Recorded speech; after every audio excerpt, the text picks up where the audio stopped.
Jesus says, "Stop compromising with the world, for you have no idea what is planned against you."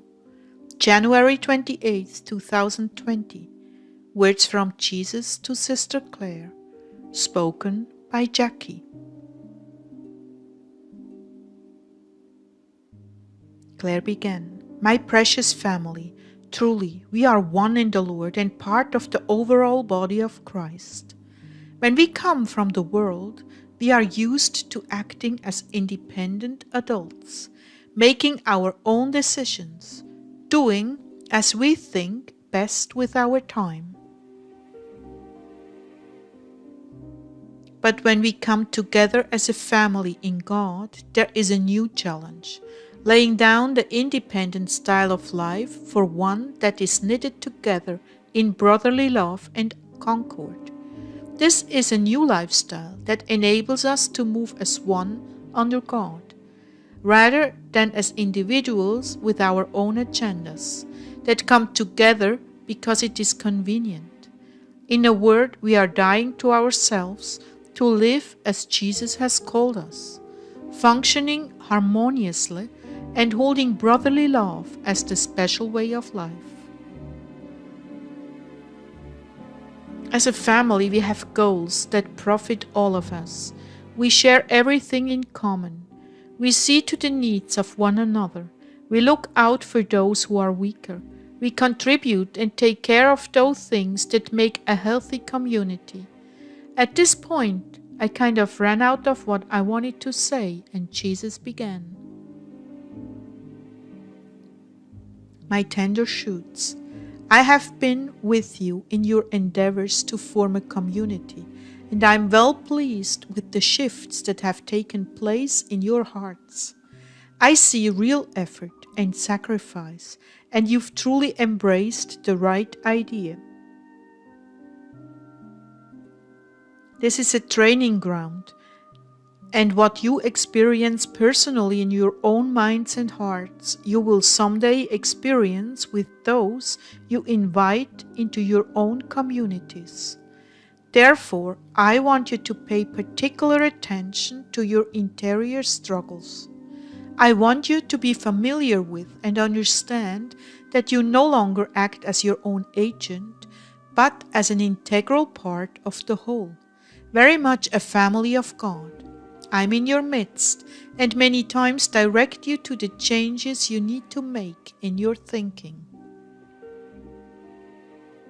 As you have endeavored to do that, I now ask you to endeavor even more to lay down your preferences and ideas for what I place before you.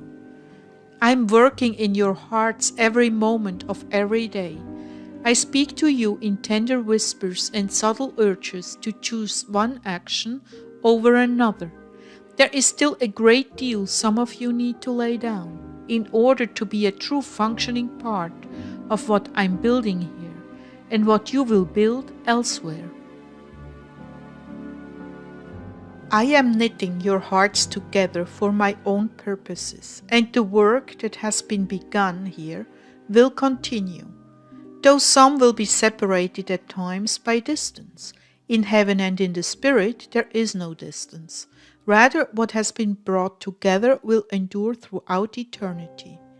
The alliances you have gained here will accompany you throughout your journeys in heaven as well. The lessons you learn now will be the groundwork for greater things to come in your holy lives. My beloved ones, there is much to ponder in these times. There is much you will never understand until heaven, but you will see fruit here on earth and come to know the purposes I have for each of you for the future and even beyond.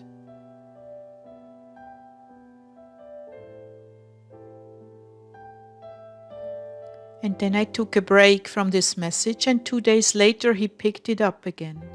Lord, I feel what you want to say, but I don't have the words. Please speak to us.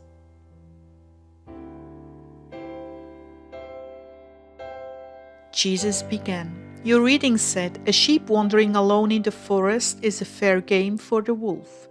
And those who choose their own way, not consulting with others in positions of responsibility, are like a knight riding off to a battle on a sorry nag, without their armor. They are bound to be unseated. While the knight, fully clothed in his armor on a spirited and experienced warhorse, is like the one who acts under the covering of obedience and does not make his decisions without the help of one more experienced. My children, when will you learn to defer to those who have charge over your souls? You have never gained anything but troubles by mixing with the world. Elisha knew well the temptation of compromise. That is why he did not spare the oxen nor the yoke, but destroyed his escape routes, his options to go back to the farm. You are riddled with many passions, my precious ones, and I know well how to quell them. On the other hand, Satan knows well how to flame them. Even Mother Claire knows she's not safe with her own judgments, and so she relies on me and her husband to make the right decisions. If you want to advance in this life, if you want to go deeper, if you want more of me, if you want to leave the world, truly leave the world behind, you must do battle valiantly with your own will and not act independently of your covering.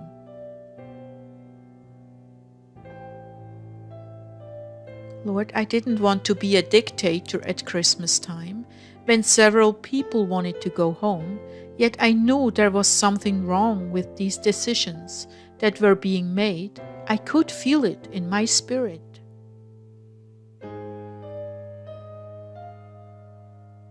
And you did well to let it go so they could experience the fruits of their own decisions. But now they are maturing and have great need of renouncing the enticements of the world. Satan knows well how to saddle them with false guilt and move them to return to the world under one pretext or another. But I'm asking you, my dear ones, stop compromising with the world. There are 1,001 reasons for you to mingle with the world when you've renounced it, and all of them have their source in the enemy of your souls.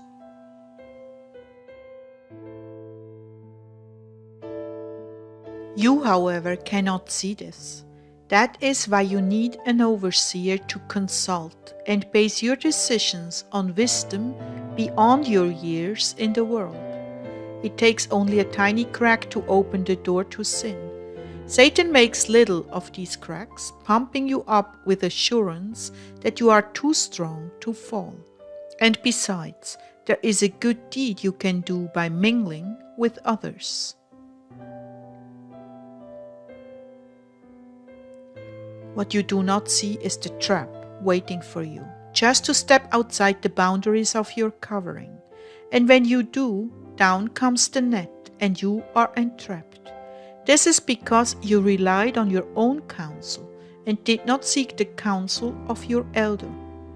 I am hoping now that you have learned something from the decisions you made on your own. I'm hoping that you will stop trusting yourself and look to me and those who I have appointed to cover you, before you do anything in your own wisdom. This human wisdom will be your downfall. None of you are secure enough to dabble in the world. You've lived in it for decades. You left it for me. Now, are you returning? For what reason? Am I sending you, or are you being lured? Dear ones, do not play with evil. What looks harmless on the outside holds great danger for you.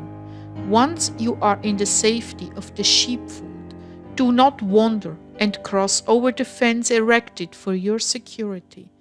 The wolf watches you closely and takes note of every human reasoning that can be exploited to remove you from the safety of your shepherd.